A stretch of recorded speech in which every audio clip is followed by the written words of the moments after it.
Hello everybody, I'm Matteo and now I welcome you here in my little RC garage.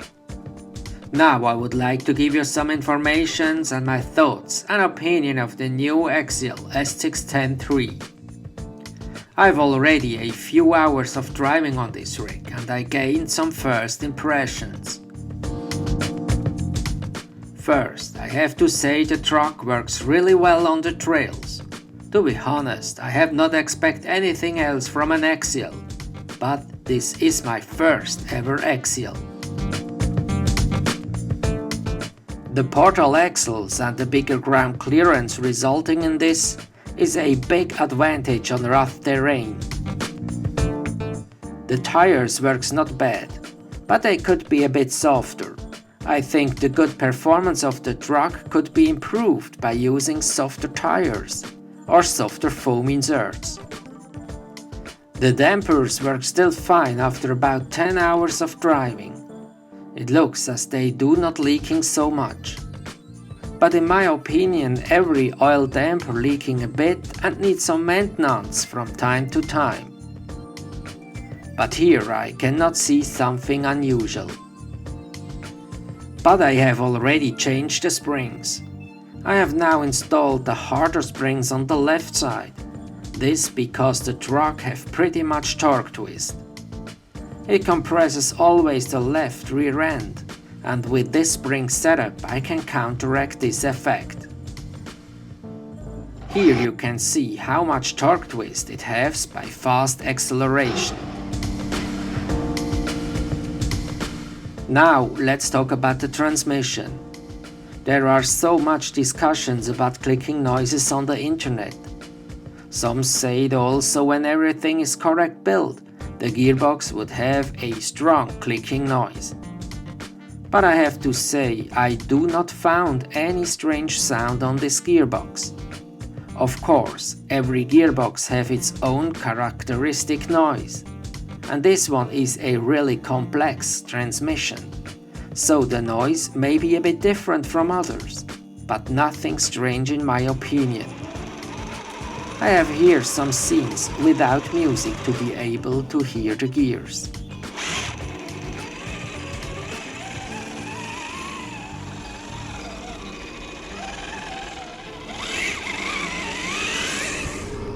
I was also with friends on tour and also they didn't recognize some abnormal noises.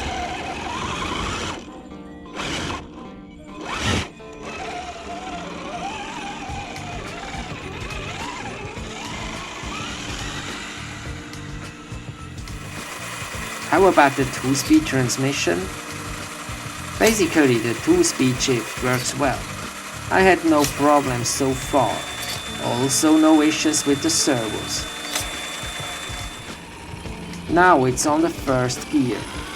It can be moved slowly, but as you can see it's already pretty fast in the first gear.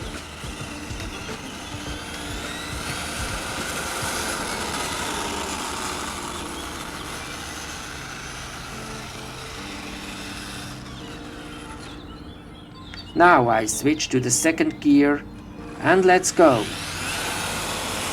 As you can see, it's a bit faster as in first gear.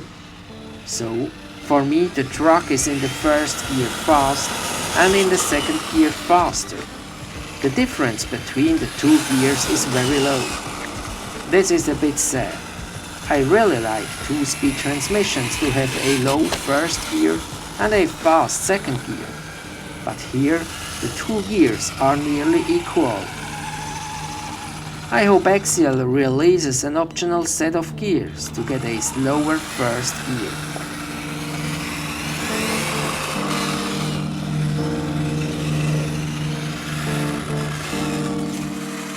The dig function to block the rear axle works fine, but I have to say I do not use it so much yet.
A few words to the build process.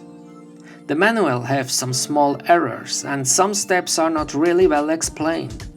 But overall, this is for an experienced hobbyist no problem. But I think it's not a kit for an absolute beginner. A bit of experience is needed. Something really strange and not user-friendly is the fact that not all parts for the servo saver of the shifting servos are included in the kit. If someone like to install another type of servo, it needs a self-made linkage. Also, the receiver box is a bit small. It could be a bit larger to be able to bring in some bigger receivers without problems.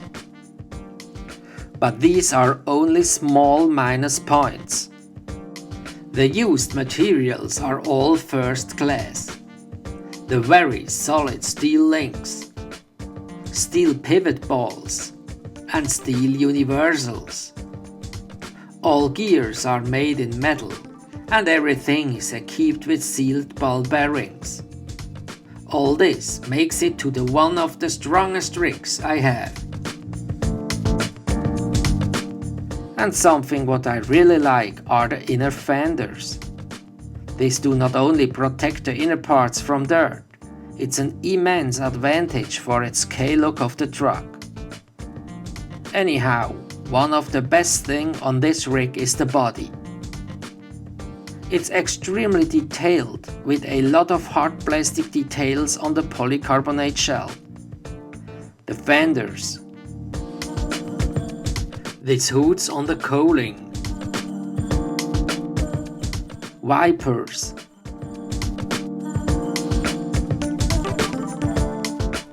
side mirrors, door handles, fuel cap, rear lights and license plate. And when the body is attached to the chassis, it fits perfectly to the side rock sliders, and so it looks as a complete unit. To see no body pins from the outside is another advantage. But the best thing is the interior with dashboard, steering wheel and the driver figure. Also, this roll cage on the interior improves the scale look a lot, and it makes it easy possible to cut off the roof and drive it open. So I'm happy with my first Axial. But now, let's go back on the trails.